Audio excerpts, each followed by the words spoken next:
नमस्कार मैत्रिणींनो, आपले स्वागत आहे अन्नपूर्णा गौरन रेसिपी या मराठी यूट्यूब चॅनलवर. तुमचे मनापासून पुन्हा एकदा खूप खूप स्वागत आहे. चला तर आज मी तुम्हाला झटपट होणारे बटाटा चायनीज कसे बनवायचे ते सांगणार आहे.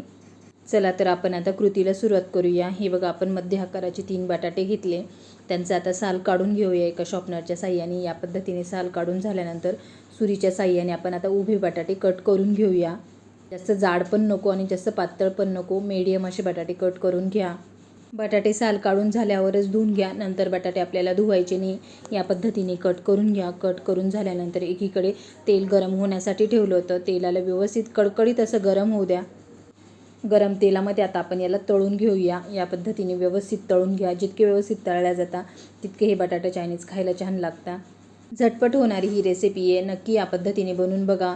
नक्की सगळ्यांना आवडेल. अगदी सोप्या पद्धतीने आज मी तुम्हाला बटाटा चायनीज दाखवते. या पद्धतीने तळून झाल्यानंतर आता आपण त्यांना तेलातून काढून घेऊया.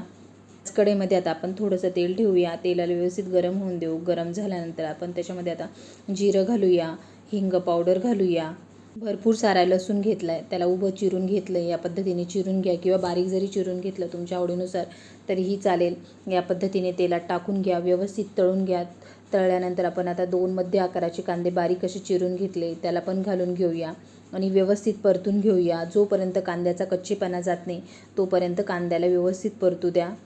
बारीक चिरलेली शिमला मिरची घालून घेऊया. तिला पण तेलामध्ये व्यवस्थित परतून घेऊया. शिमला मिरची परतल्यानंतर 2 हिरव्या मिरच्या टाकूया. हिरव्या मिरच्या आवर्जून घाला. चिरलेला टोमॅटो घालून घेऊया. त्याला व्यवस्थित परतून घेऊया.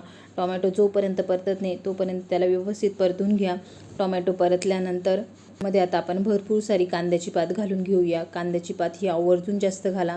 त्याने तुमचं बटाटा चायनीज खायला खूपच टेस्टी असं लागेल. कांद्याची पात परतल्यानंतर त्याच्यामध्ये आता आपण 1 चमचा इतकी लाल मिरची पावडर टाकूया. तिला पण तेलामध्ये व्यवस्थित परतून घेऊया. पोह्याचा 1 चमचा इतका रेड चिली सॉस घालूया.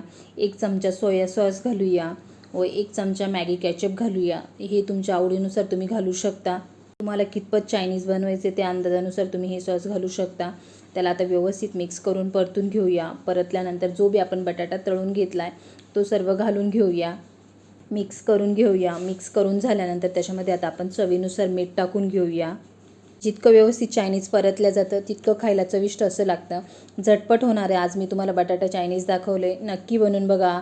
या पद्धतीने आवडल्यास लाईक, शेअर, सबस्क्राईब नक्की करा व झटपट होणारे गरमागरम असे बटाटा चायनीज लहान मुलांना किंवा तुमच्यासाठी बनवून खा. नक्की आवडीने खाशाल. चला तर भेटूया अशाच एका नवीन पुढच्या रेसिपीसोबत.